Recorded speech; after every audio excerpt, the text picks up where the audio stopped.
ವಿಶೇಷ ಆರ್ಥಿಕ ದುರ್ಬಲ ವರ್ಗದ ಆರ್ಥಿಕ ಮಿತಿ 8 ಲಕ್ಷಕ್ಕೆ ನಿಗದಿಪಡಿಸಿರುವ ಸರ್ಕಾರ ಬಿಪಿಎಲ್ ಪಡಿತರ ಕಾರ್ಡ್ ಪಡೆಯಲು 125 ಲಕ್ಷದ ಒಳಗೆ ಆದಾಯ ಹೊಂದಿರುವವರು ಮಾತ್ರ ಬಡವರು ಅಂತ ನಿಯಮ ಜಾರಿ ಮಾಡಿರುವುದು ನಾಗರಿಕ ಸೇವೆಯ ಪರಿಕಲ್ಪನೆಗೆ ವಿರುದ್ಧವಾಗಿದೆ ಎಂದು ಸೋಷಿಯಲ್ ಡೆಮೊಕ್ರಾಟಿಕ್ ಪಾರ್ಟಿ ಆಫ್ ಇಂಡಿಯಾದ ಜಿಲ್ಲಾಧ್ಯಕ್ಷ ಅಮೀನ್ ಮೊಯ್ಸಿನ್ ಹೇಳಿದ್ದಾರೆ. ನಾಗರಿಕ ಸೇವೆ, ಬಡತನ ನಿರ್ಮೂಲನೆ, ಆಹಾರ, ಆರೋಗ್ಯ ಭದ್ರತೆ, ಶಿಕ್ಷಣ, ಉದ್ಯೋಗಕ್ಕೆ ಉತ್ತೇಜನ ಪ್ರತಿ ಸರ್ಕಾರದ ಜವಾಬ್ದಾರಿಯಾಗಿದೆ. ಜೊತೆಗೆ ಕಲ್ಯಾಣ ರಾಜ್ಯದ ಪರಿಕಲ್ಪನೆಗೆ ಒತ್ತು ಕೊಟ್ಟು ನಾಗರಿಕ ಸೇವೆಗೆ ಸರ್ಕಾರಗಳು ಮುತುವರ್ಜಿ ವಹಿಸಬೇಕು. ಆದರೆ ವಿಶೇಷ ಆರ್ಥಿಕ ದುರ್ಬಲ ವರ್ಗದ ಆರ್ಥಿಕ ಮಿತಿ 8 ಲಕ್ಷಕ್ಕೆ ನಿಗದಿಪಡಿಸಿರುವ ಸರ್ಕಾರ ಬಿಪಿಎಲ್ ಪಡಿತರ ಕಾರ್ಡ್ ಪಡೆಯಲು 125 ಲಕ್ಷದ ಒಳಗೆ ಆದಾಯ ಹೊಂದಿರುವವರು ಮಾತ್ರ ಬಡವರು ಅಂತ ನಿಯಮ ಜಾರಿ ಮಾಡಿರುವುದು ನಾಗರಿಕ ಸೇವೆಯ ಪರಿಕಲ್ಪನೆಗೆ ವಿರುದ್ಧವಾಗಿದೆ. ಉಚಿತ ಗ್ಯಾರಂಟಿ ಯೋಜನೆಯಿಂದ ನೆಪವಾಗಿ ಇಟ್ಟುಕೊಂಡು ಅರ್ಹ ಬಿಪಿಎಲ್ ಕಾರ್ಡ್ಗಳಿಂದ ಆದಾಯ ತೆರಿಗೆ ಸಲ್ಲಿಕೆಯ ನೆಪವನ್ನು ಮುಂದಿಟ್ಟುಕೊಂಡು ಬಡವರ ಬಿಪಿಎಲ್ ಕಾರ್ಡ್ಗಳಿಂದ ರದ್ದುಗೊಳಿಸಲಾಗ್ತಾ ಇದೆ. ಈಗಾಗಲೇ ಜಿಲ್ಲೆಯಲ್ಲಿ 4,500 ಬಿಪಿಎಲ್ ಕಾರ್ಡ್ಗಳಿಂದ ರದ್ದುಗೊಳಿಸಲಾಗಿದೆ. ಈ ಪ್ರಕ್ರಿಯೆ ಮುಂದುವರಿಸ್ತಾ ಇರುವುದು ಸರಿಯಲ್ಲ. ರದ್ದುಗೊಳಿಸಿದ ಬಿಪಿಎಲ್ ಕಾರ್ಡ್ಗಳಿಂದ ಮರಳಿ ನೀಡಬೇಕೆಂದು ಒತ್ತಾಯಿಸಿದರು. 2026-27ರ ಕರ್ನಾಟಕ ಬಜೆಟ್ನಲ್ಲಿ ಕೊಡಗಿನ ಅಭಿವೃದ್ಧಿಗೆ 500 ಕೋಟಿಗಳ ವಿಶೇಷ ಪ್ಯಾಕೇಜ್ ಎಂದು ಘೋಷಣೆ ಮಾಡಬೇಕು. ಪ್ರವಾಸೋದ್ಯಮದ ಅಭಿವೃದ್ಧಿಗೆಂದು 2,500 ಕೋಟಿ ಬಿಡುಗಡೆಗೊಳಿಸಬೇಕು. ಕೊಡಗಿಗೆ ಅತಿ ಅಗತ್ಯವಾಗಿರುವ ರೈಲು ಸಂಪರ್ಕವನ್ನು ಕೇಂದ್ರ ಹಾಗೂ ರಾಜ್ಯದ ಪ್ರತಿಷ್ಠೆಯ ಕಿತ್ತಾಟದಿಂದ ಕೈಬಿಡಲಾಗಿದೆ. ಈ ಬಜೆಟ್ನಲ್ಲಿ ಕೊಡಗಿಗೆ ರೈಲು ಸಂಪರ್ಕಕ್ಕಾಗಿ ಬೇಕಿರುವ ಅನುದಾನವನ್ನು ಕರ್ನಾಟಕ ಸರ್ಕಾರ ಮೀಸಲಿಟ್ಟು ಪ್ರಾರಂಭಿಸಬೇಕಾಗಿ ಕೇಂದ್ರದ ಎಲ್ಲ ಸಹಕಾರಕ್ಕೆ ಕೊಡಗಿನ ಲೋಕಸಭಾ ಸದಸ್ಯರು ಪ್ರಯತ್ನಿಸಬೇಕು. ತುರ್ತು ಆರೋಗ್ಯ ಸೇವೆಗಾಗಿ ಏರ್ ಆಂಬ್ಯುಲೆನ್ಸ್ ನೀಡಬೇಕು. ಜಿಲ್ಲೆಯಲ್ಲಿ ಮಲ್ಟಿ ಸ್ಪೆಷಾಲಿಟಿ ಆಸ್ಪತ್ರೆಗಾಗಿ ಅನುದಾನ ಮೀಸಲಿಡಬೇಕು. ವನ್ಯಜೀವಿ ಮತ್ತು ಮಾನವ ಸಂಘರ್ಷಣೆಯಿಂದಾಗಿ ಪ್ರಾಣಹಾನಿ ಮತ್ತು ಕೃಷಿ ನಷ್ಟ ಸಂರಕ್ಷಿಸಲು ವಿಶೇಷ ಅನುದಾನ ಹಾಗೂ ಶಾಶ್ವತ ಪರಿಹಾರ ಸೂತ್ರ ಕಂಡುಕೊಳ್ಳಬೇಕು. ಕಾವೇರಿ ನದಿ ಕಲ್ಮಶ ತಡೆಗಟ್ಟಲು ಯೋಜನೆ ರೂಪಿಸಬೇಕು. ರೈತರ ಭೂಮಿಯನ್ನು ಸಿ ಮತ್ತು ಡಿ ವೃತ್ತಿಗೆ ತಂದು ಸೆಕ್ಷನ್ 4ರ ಅಡಿಯಲ್ಲಿ ಸರ್ವೆಗೆ ಮುಂದಾಗಿರುವ ಪ್ರಕ್ರಿಯೆಯಿಂದ ಕೈಬಿಟ್ಟು ಇದರಿಂದಾಗುವ ಸಮಸ್ಯೆ ನಿವಾರಣೆ ಆಗುವವರೆಗೂ ನೊಂದ ರೈತರಿಗೆ 25,000 ಮಾಸಿಕ ಮಾಶಾಸನ ಜಾರಿ ಮಾಡಬೇಕು. ಮಡಿಕೇರಿ ನಗರ ನಿವೇಶನ ರಹಿತ ನಿವಾಸಿಗಳಿಗೆ ನಿವೇಶನ ಗುರುತಿಸಿ ಸೌಲಭ್ಯ ಒದಗಿಸಬೇಕು. ಅಲ್ಪಸಂಖ್ಯಾತರ ಅಭಿವೃದ್ಧಿಗಾಗಿ 15,000 ಕೋಟಿ ಮೀಸಲಿಡಬೇಕು. ಕಳೆದ 2 ವರ್ಷಗಳಲ್ಲಿ ಘೋಷಿತ ಹಲವಾರು ಯೋಜನೆಗಳು ಸಮರ್ಪಕವಾಗಿ ಜಾರಿಯಾಗದಿರುವುದು ಆತಂಕಕಾರಿಯಾಗಿದೆ. ಚುನಾವಣಾ ಪ್ರಣಾಳಿಕೆಯಲ್ಲಿ ಘೋಷಿಸಲಾದ 134 ಭರವಸೆಗಳನ್ನು ಈ ಬಾರಿಯ ಬಜೆಟ್ನಲ್ಲಿ ಸಮಗ್ರವಾಗಿ ಈಡೇರಿಸುವ ಮೂಲಕ ಸರ್ಕಾರ ತನ್ನ ಬದ್ಧತೆಯಿಂದ ಪ್ರದರ್ಶಿಸಬೇಕೆಂದು ಒತ್ತಾಯಿಸಿದರು. ಮಡಿಕೇರಿ ನಗರದಲ್ಲಿ ತಲೆದೋರಿರುವ ಹಲವು ಸಮಸ್ಯೆಗಳಿಗೆ ಪರಿಹಾರ ಕಂಡುಕೊಳ್ಳುವಲ್ಲಿ ನಗರಸಭೆ ಆಡಳಿತ ವಿಫಲಗೊಂಡಿದೆ. ಮಡಿಕೇರಿ ನಗರದ ಬಹುತೇಕ ರಸ್ತೆಯ 2 ಬದಿಗಳಲ್ಲಿ ಅಮೃತ್ 2.0 ನೀರಿನ ಪೈಪ್ ಅಳವಡಿಸಲು ಅಗೆದಿದ್ದು ನಗರ ಪೂರ್ತಿ ಧೂಳು ಆವರಿಸಿಕೊಂಡಿದೆ. ಹೆಚ್ಚಿನ ರಸ್ತೆಗಳು ಓಡಾಡದ ಸ್ಥಿತಿಯಲ್ಲಿದೆ. ಆಡಳಿತ ಪಕ್ಷ ಕಳೆದ 10 ತಿಂಗಳಲ್ಲಿ ಕೇವಲ 4 ಸಾಮಾನ್ಯ ಸಭೆಯನ್ನು ಕರೆಯಲಾಗಿ 4 ಸ್ಥಾಯಿ ಸಮಿತಿ ರಚನೆಯಾಗಿ 2 ತಿಂಗಳಾದರೂ ಒಂದೇ ಒಂದು ಸಭೆಯನ್ನು ಕರೆಯಲಿಲ್ಲ. ಒಟ್ಟಾರೆ ಕಳೆದ 5 ತಿಂಗಳ ಆಡಳಿತ ನಡೆಸಿದ ಬಿಜೆಪಿ ಪಕ್ಷ ನಗರದ ಅಭಿವೃದ್ಧಿಪಡಿಸುವ ಸುವರ್ಣ ಅವಕಾಶವನ್ನು ಕಳೆದುಕೊಂಡಿದೆ. ತನ್ನ ಸ್ವಾರ್ಥತೆ, ಭಿನ್ನಾಭಿಪ್ರಾಯ, ಬಣ ರಾಜಕೀಯದಿಂದಾಗಿ ನಗರದ ಜನತೆ ತಮಗೆ ದಕ್ಕಬೇಕಾದ ಮೂಲ ಸೌಕರ್ಯದಿಂದ ವಂಚಿತರಾಗಿದ್ದಾರೆ. ಬಿಜೆಪಿ ಆಡಳಿತ ಅವಧಿಗಿಂತ ಹೆಚ್ಚಾಗಿ ಜಿಲ್ಲಾಧಿಕಾರಿಯ ಆಡಳಿತ ಅವಧಿ ಹೆಚ್ಚು ಅಭಿವೃದ್ಧಿ ಕಂಡಿದೆ ಎಂದರು. ಆರ್ಥಿಕ ಸ್ಥಿತಿಯಲ್ಲಿ ನೊಂದಿರತಕ್ಕಂತಹ ಸಮಾಜದ ಕಲ್ಯಾಣಕ್ಕಿರ್ತಕ್ಕಂತಹ ಪ್ರಗತಿದಾಯವಾಗಿರ್ತಕ್ಕಂಥ ಒಂದು ಪತ್ರ. ಒಂದು ತಿಂಗಳಿಗೆ 5 ಕೆಜಿ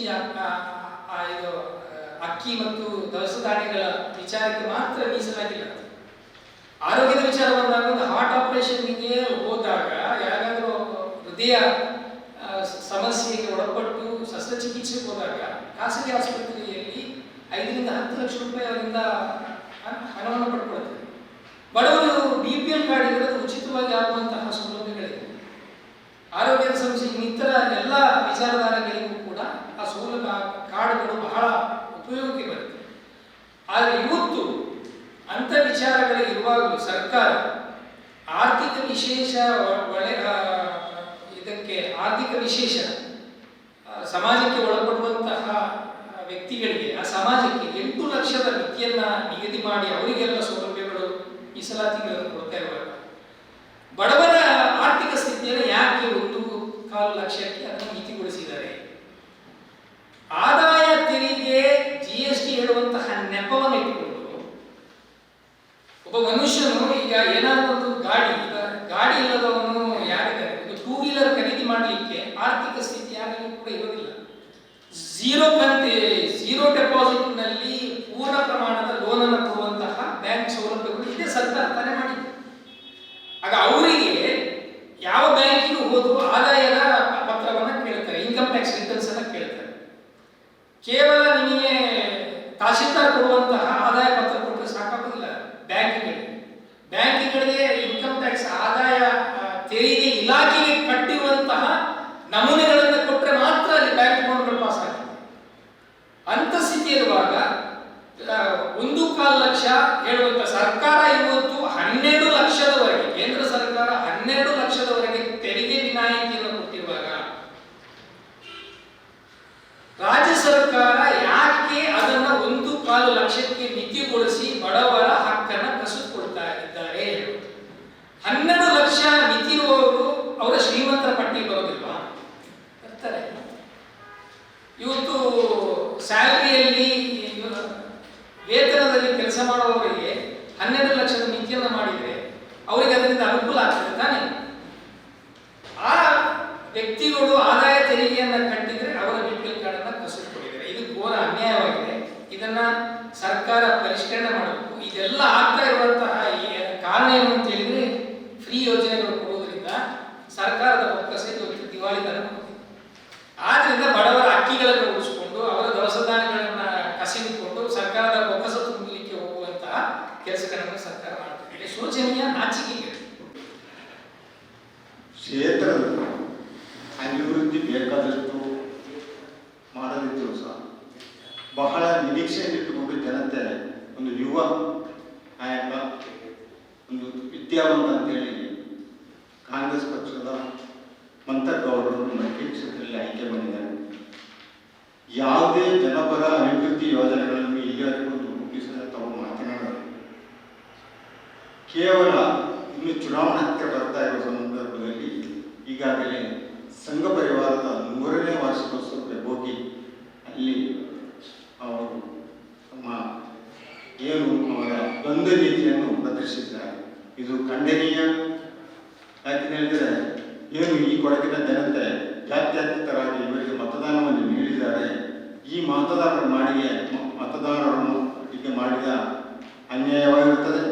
ಈ ಕೂಡಲೇ ಈ ಮತದಾರರಲ್ಲಿ ಶಾಸಕರು ಕ್ಷಮೆಯನ್ನು ಕೇಳಬೇಕು. ಈ ಸಂದರ್ಭದಲ್ಲಿ ಕರ್ನಾಟಕ ರಾಜ್ಯಾದ್ಯಂತ ನಾವು ಈ ಒಂದು ಬಜೆಟ್ ವಿಷಯದಲ್ಲಿ ಪತ್ರಿಕಾಗೋಷ್ಠಿ ಕರೆದಿದ್ವಿ.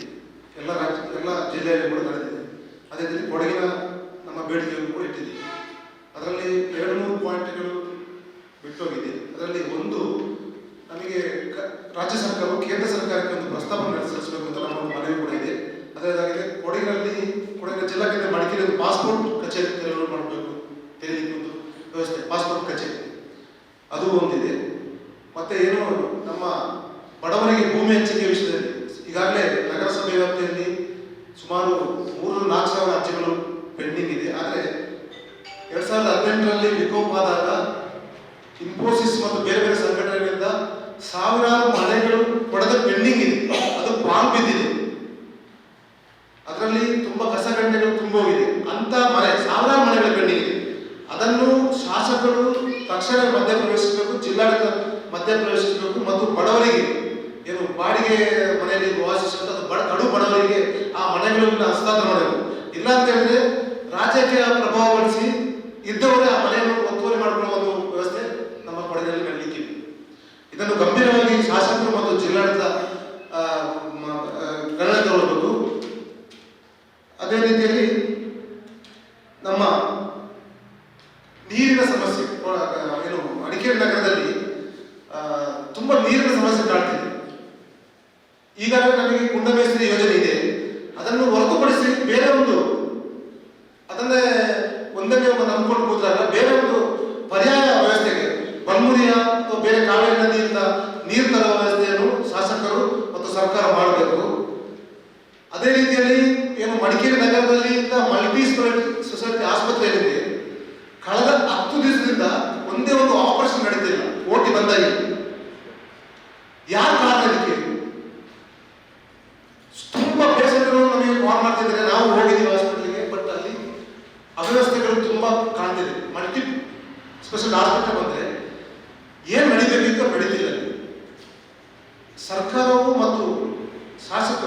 ಬಗ್ಗೆ ಗಂಭೀರವಾಗಿ ಪರಿಶೀಲಿಸಬೇಕು. ಯಾಕಂದ್ರೆ ಒಂದು ಸ್ವತಃ ಡಾಕ್ಟರ್ ಕೂಡ ಆಗಿದ್ದಾರೆ ಅಂತ ಕೊಟ್ಟವರು, ಯಾಕೆ 10 ದಿವಸದಲ್ಲಿ ಓಟಿ ವರ್ಕ್ ಆಗ್ತಿಲ್ಲ, ಆಪರೇಷನ್ ಥಿಯೇಟರ್ ವರ್ಕ್ ಆಗ್ತಿಲ್ಲ, ಪೇಷಂಟ್ಗಳು ಎಷ್ಟು ಜನರು ಬಂದುಬಿಟ್ಟು ಗಲಾಟೆ ಮಾಡಿಕೊಂಡು ವಾಪಸ್ ಹೋಗಿದ್ದಾರೆ, ಸಂಪೂರ್ಣ ತನಿಖೆ ಮಾಡಬೇಕು. ಗೋಷ್ಠಿಯಲ್ಲಿ ಎಸ್ಡಿಪಿಐ ಪ್ರಮುಖರಾದ ಮನ್ಸೂರ್ ಅಲಿ, ಮೇರಿ ವೇಗಸ್, ಜಲೀಲ್ ಪಾಲ್ಗೊಂಡಿದ್ದರು.